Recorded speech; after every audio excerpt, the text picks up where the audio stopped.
Dobry dzień, rozstoj mili. Witam was pięknie z tej strony Zazio. Niklaus Anno TV, was wierową drzwi i was dziś zadziwi. Słuchajcie, info, no może by ten fokus tak nie skakał. Info dzisiaj długo przez wielu graczy oczekiwane. Wybaczcie, że ja będę trochę tak mówił ciszej, z mniejszą werwą, strasznie mnie boli gardło. Gdzieś się musiałem zarazić.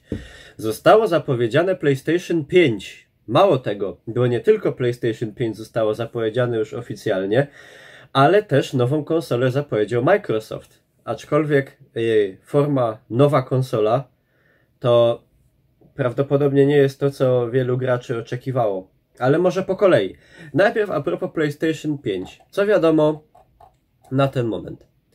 Nie wiadomo, jak będzie wyglądało. Wiadomo, są tylko jakieś takie, jak to się mówi, wizualizacje. W każdym razie tu się wesprę troszkę danymi technicznymi, których z pamięci bym wam nigdy nie przytoczył. Specyfikacja konsoli: ma to być 8-rdzeniowy procesor AMD Ryzen trzeciej generacji. Grafiką ma być układ na bazie AMD Radeon Navi z obsługą rozdzielczości aż do 8K i uwaga, ray tracingu, czyli technologii, która na ten moment dostępna jest tylko w zasadzie na kartach z serii Nvidia RTX. No i też coś ostatnio były takie info, że ma być też dostępna na innych kartach z serii GeForce za sprawą jakichś tam nowych sterowników, ale nie wiem, czy to w końcu weszło, czy nie. Ale wiadomość, że będzie nowe PlayStation to obsługiwało, jest do mnie wiadomością zaskakującą. Powiem wam, że nie obstawiałbym, że technologia będzie ta zaimplementowana w konsoli, szczególnie opartej na układzie graficznym Radeona, szczególnie, że karty z serii AMD nie obsługują nadal technologii ray tracingu. Tu mi coś tak miga światło, jak się ruszam. Balans bieli skacze, ale myślę, że przeżyjecie. Super szybkie, mucha mi lata, super szybki dysk SSD. Tam ponoć były przeprowadzane jakieś testy i jak na konsoli PlayStation 4 obecnie chyba Pro, jakiś tam, że Superman wczytywał, nie Superman, że Spider-Man wczytuje się jakoś mega szybko w ogóle, że zaraz wam tą informację wyszukam, żeby was nie okłamać. Spider-Man wczytywał się na PlayStation 4 w 15 sekund, a na PlayStation 5 w 0,8 sekundy. Także, że mają być te wczytywanie danych ma naprawdę w jakimś zatrważająco szybkim tempie się odbywać. Oprócz tego, co ważne, wsteczna kompatybilność do PlayStation 4.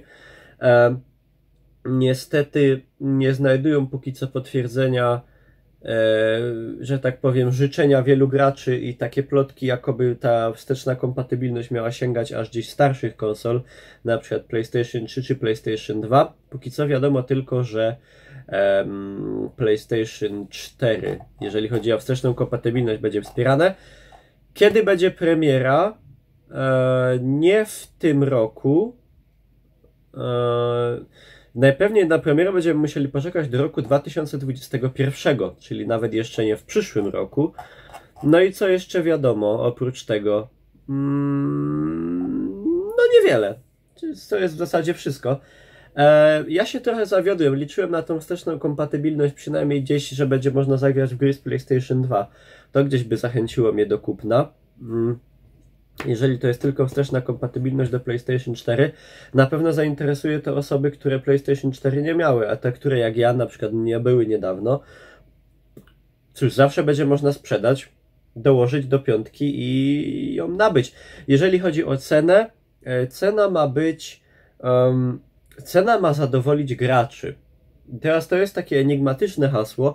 Ciężko powiedzieć, co to jest cena zadowalająca graczy. PlayStation 4, jak miało w Polsce premierę, pamiętam, kosztowało chyba około 1600 zł. Coś takiego, co powiem wam, jak na tego typu sprzęt to jest niewiele. Myślę, że PlayStation 5 w Polsce nie będzie kosztowało już tyle, co poprzednia odsłona. Biorąc pod uwagę, jak podrożał sprzęt ogólnie, karty graficzne na przykład, że nowe odsłony na przykład kart z serii GeForce są odpowiednio mniej więcej o 1000 zł droższe niż ich odpowiedniki z poprzedniej generacji. Wydaje mi się, że cena nowej konsoli może oscylować w granicach gdzieś tak 2–2,5 tysiąca złotych. Miejmy nadzieję, że nie 3. Bo jeszcze te 2000 myślę, że byłaby to cena rozsądna. I to jest, moi drodzy, propozycja od PlayStation, a propozycja Microsoftu wygląda w następujący sposób. Microsoft zapowiedział konsolę w zasadzie nie całkowicie nową, ale nową odsłonę Xboxa One, mianowicie Xbox One S All Digital Edition.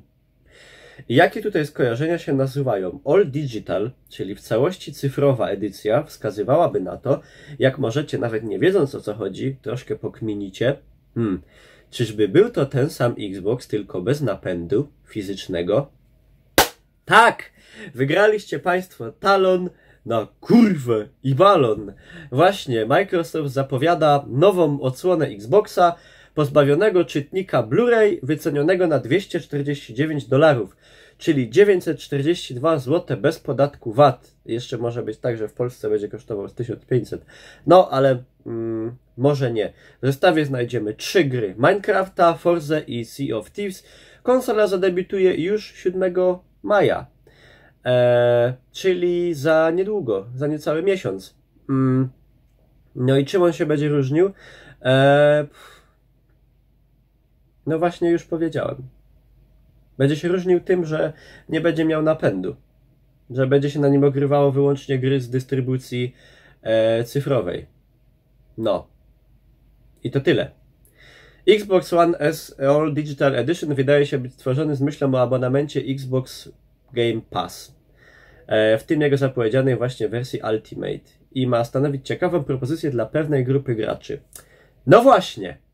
Stanowić pewną propozycję do pewnej grupy graczy. Nie wiem, o jaką grupę graczy im w tym momencie chodzi, natomiast wiem jedno: do tej grupy graczy nie zaliczam się na pewno ja. Powiem wam, że w ogóle słyszeliście? Ktoś napierdala. Powiem wam, że jeżeli posiada się niezbyt mocny nawet komputer, ale na którym da się odpalić jakieś gry, no, z dystrybucji na komputery PC, w ogóle posiadanie Xboxa po Xboxie 360, czyli Xboxa One, wydaje mi się tak bezsensowne, że dosłownie nie wiem, co mogłoby do tego człowieka przekonać. Gry ekskluzywne praktycznie nie istnieją, bo wszystko w zasadzie to, co wychodzi na Xboxa One, jest też dostępne na sklepie Microsoftu na PC, na Windowsy. No, nie widzę sensu. Po prostu totalnie nie widzę sensu. Może ktoś z was ma Xboxa One i mógłby mnie jakoś przekonać. Znaczy, mnie nie trzeba przekonywać, bo ja go i tak nie kupię, ale może kogoś. Jaki sens jest posiadać w tym momencie konsolę od Microsoftu? Zestaw komputer plus PlayStation 4. Tak, jak najbardziej. Bo w innym przypadku omija nas masę ekskluzywów. Ja sam ostatnio się przekonałem i takie PlayStation 4 sobie nabyłem, z czego jestem mega zadowolony. Ale zestaw PC plus Xbox One nie ma totalnie sensu. Nawet sam Xbox One nie ma totalnie sensu. To już bardziej opłaca się dołożyć i kupić sobie jakiegoś kompa. Myślę, że za jakieś 3000 można złożyć kompa, który w miarę pociągnie nam nowe gry, może nie w 4K i w najwyższych detalach, ale na którym spoko pogramy, a oprócz tego jeszcze zrobimy wszystko inne. A PlayStation 4 możemy wyrwać w okolicach 1000, czasem nawet poniżej 1000 z zestawami gier na promocjach. Także po prostu totalnie nie widzę sensu posiadania tej konsoli, jak i totalnie nie widzę sensu posiadania tej konsoli w jej nowej edycji, która zamiast wnosić coś, to pozbawia czytnika nośników fizycznych. No nie wiem. No ale w Microsoftie widocznie mają tam jakiś plan, jakąś koncepcję i widocznie uważają to za ruch dobry. No mi się to tak nie wydaje. No jak wpiszecie w YouTube'a, to możecie sobie znaleźć jakieś trailery, które już tą konsolę reklamują. O, gdzieś tutaj ją widzę, siedzi jakiś pan, coś opowiada, jakaś Azjatka, Murzyn. Wszyscy zadowoleni. No mnie nie przekonali zbytnio. Ale może was. Absolutnie to nie jest tak, że ja was tutaj teraz będę siedział i zniechęcał do nowej konsoli od Microsoftu. Nie mam w tym kompletnie żadnego interesu. Tylko po prostu dzielę się z wami moją opinią na ten temat, że posiadanie tej konsoli może nie być do końca opłacalne. Szczególnie jeżeli ktoś posiada peceta. A mocnego peceta to już w ogóle. Także o Playu wam powiedziałem.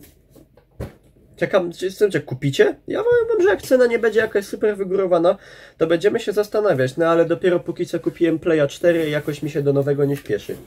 Mam tutaj Pixelboxa przy okazji. Przepraszam. Jak już tak sobie gadamy, to mam tu Pixelbox. Dziękuję w ogóle pięknie Pixelbox, że dalej mi je wysyłacie. Super. Zawsze jak nie mam na prezent komuś dać coś, to Pixelboxa zawsze coś akurat jest pod ręką. I zobacz. Wow! Wow! Wow! Wow! Wy tego jeszcze nie widzicie, ale ja wam zaraz pokażę, co my tu mamy. Po kolei. Sonic, kojarzycie? Sonic the Hedgehog. Tak, to się tak wymawia. Hedgehog po angielsku. Figurka tego złego doktora Eggmana, czyli doktor Człowiek Jajo. Ja oglądałem trochę kiedyś Sonika. Powiem wam, że moja ulubiona bajka to nie była, ale kogoś z was na pewno. Gdzie odłożyłem ten nóż? Tu. Ja w ogóle nigdy tych figurek nie otwieram i wy mi zarzucacie, że potem... Niklaus, mogłeś to chociaż pokazać. Dobrze, tym razem wam pokażę. A wiecie czemu nie otwieram? Bo figurka wyjęta z opakowania traci na wartości. I jest doktor Eggman. Jezu, wygląda strasznie. Jakbym takiego Eggmana zobaczył w ciemnym zamku, to bym się zesrał.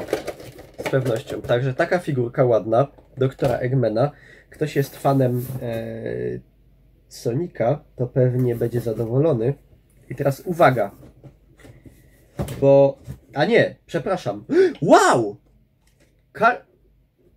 Karty do gry z PlayStation? Serio? Oryginalne karty do gry PlayStation? To musimy zobaczyć. Musimy to otworzyć. Ja jestem stary szuler. Stary szuler to znaczy gram w Piotrusia i w wojnę. Patrzcie. Takie małe PlayStation. Czy telefon tutaj wpadnie na pomysł, żeby wyostrzyć na tym? Pewnie nie, no ale patrzcie. Otwieramy PlayStation, a tu co? Myk! Talia kart z PlayStation. Na przykład padem jest, znaczy Jokerem jest pad. Zajebiste. W ogóle sam koncept na to pudełko na wzór PSX-a. Naprawdę patrzcie, jak ono jest dokładnie wykonane. Super sprawa. Bardzo, bardzo fajna i oryginalna rzecz. Także będę grał. Będziemy żnąć ostro w wojnę, w Piotrusia, w Macao. W pokera też umiem, ale tego takiego prostego. Wiecie, że po 5 kart, potem się mówi ile kto chce i tak to leci. Jedną rzecz zostawię wam na koniec. A teraz koszuleczkę. O! Bardzo fajna koszulka. Akurat z PSX-em. Bardzo fajna. Nie pójdzie na piżamę. Będzie noszone. Także dziękuję pięknie. Tutaj oczywiście pin i uwaga. Budzik w kształcie automatu z Pac-Manem. Ja pierdzielę. Nie ma nic po polsku napisane. This product is not a toy. Batteries not included. Czyli nie dali mi baterii, ale dali mi normalnie i tu jest tak. Jest godzina. Jest, moi drodzy, miesiąc, dzień i jest wszystko. Patrzcie. No powiedzcie, czy to nie jest zajebiste? No kurde, raczej, że jest. Super. Także w tym Pixelboxie nie dużo, ale naprawdę na bogato. Szczególnie te karty. Fajne. Koszulka też super. Przebrałbym się tu, ale myślę, że jakby młode dziewczęta, a i panowie zobaczyli tutaj moje kształty, to dziewczęta mogłyby porzucić swoich obecnych partnerów, a panowie odejść w stronę innej orientacji seksualnej. Także nie chcę tego robić. Dobrze, moi drodzy, to tyle. Codzienna dawka informacji od profesora nie za fez habilitowanego, ale rehabilitowanego za nami. I oglądałem taki kurs w ogóle na YouTubie, w którym taka pani powiedziała, że proszenie co chwila o łapki i suby jest nieprawidłowe. A z drugiej strony powiedziała, że ciężko uzyskać te łapki i suby, jak się o to nie prosi. I teraz w sumie nie wiem, jak z tego wybrnąć. To może zróbmy tak. Nie dawajcie mi łapek, nie dawajcie mi subów. Dajcie mi łapkę, dajcie mi suba. Tyle. Na razie. I w opisie wszystko jest, jak coś. No, cześć.